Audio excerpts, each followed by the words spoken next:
যুক্তরাষ্ট্রের ষড়যন্ত্রে ক্ষমতাচ্যুত হয়েছেন বলে মনে করছেন ভারতে পালিয়ে যাওয়া বাংলাদেশের সদ্য সাবেক প্রধানমন্ত্রী শেখ হাসিনা।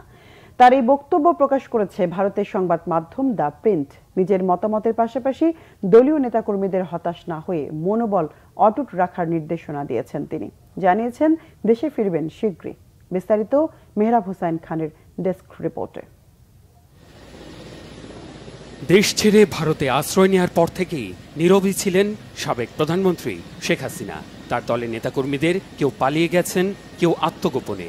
দিশাহীন আওয়ামী লীগ নেতাকর্মীদের মনোবল ঠিক রাখতে নিয়মিত সাক্ষাৎকার আর বক্তব্য দিয়েছেন শেখ হাসিনা পুত্র সজীব ওয়াজেদ জয়। তার এক সময় দেয়া বক্তব্যে কর্মীদের সাহসের বদলে বাড়িয়েছে মনোপীড়া, ডালপালা মেলেছে নানা গুজব গুঞ্জনের। আমাদের নেতাকর্মীর উপর যেভাবে হামলা হচ্ছে, এই পরিস্থিতিতে আমরা হাল ছেড়ে দিতে পারি না। এমন ঘোলাটে এক পরিস্থিতিতে প্রায় এক সপ্তাহ নীরব থাকার পর মুখ খুলেছেন শেখ হাসিনা। ভারতের সংবাদ মাধ্যম দ্য প্রিন্টে তিনি ব্যাখ্যা করেছেন পদত্যাগের প্রেক্ষাপট। বলেছেন, যুক্তরাষ্ট্রের হাতে সেন্ট মার্টিন ও বঙ্গোপসাগর ছেড়ে দিলে ক্ষমতায় থাকতে পারতেন।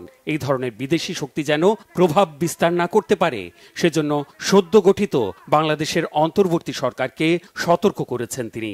৭ জানুয়ারির জাতীয় নির্বাচনের আগে শেখ হাসিনা এক শ্বেতাঙ্গের কাছ থেকে একটি প্রস্তাব পাওয়ার দাবি করেন। ২০২৩ সালের ২১ জুন বলেছিলেন, প্রস্তাব মতো বিমান ঘাঁটি করার অনুমতি দিলে ক্ষমতায় থাকতে অসুবিধা নেই। নির্বাচন যখন সময় মতো হবে তখন হবে। পদত্যাগের কারণ ব্যাখ্যা করতে গিয়ে শেখ হাসিনা বলেছেন, ছাত্রদের প্রতিবাদ কর্মসূচিতে হামলায় লাশের মিছিল আর সহ্য করতে পারছিলেন না।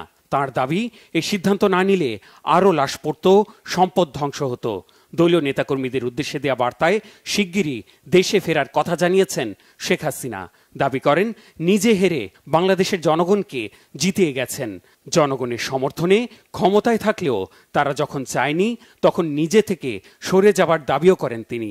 দেশে থাকা নেতাকর্মীদের মনোবল না হারানোর অভয় দিয়ে বলেছেন, আওয়ামী লীগ বারবারই উঠে দাঁড়িয়েছে। এদিকে ভারতে অবস্থানরত শেখ হাসিনার অন্য কোনো দেশে আশ্রয়ের ইতিবাচক সাড়া না মেলায় আপাতত সেখানেই থেকে যাওয়ার সিদ্ধান্ত নিয়েছেন। কেন্দ্রীয় সরকারের সূত্র উল্লেখ করে স্থানীয় সম্প্রচার মাধ্যম নিউজ 18-এ জানানো হয়েছে, ভারতে রাজনৈতিক আশ্রয় বা শরণার্থী হিসেবে থাকতে পারবেন না শেখ হাসিনা। তাকে থাকতে হবে ভিসার অনুমোদন প্রক্রিয়া মেনে। আপাতত তাকে নয়াদিল্লির কাছেই কোনো সেফ হাউসে রাখার ব্যবস্থা করেছে ভারত সরকার। মেহরাব হোসাইন খান, বাংলা ভিশন নিউজ ডেস্ক।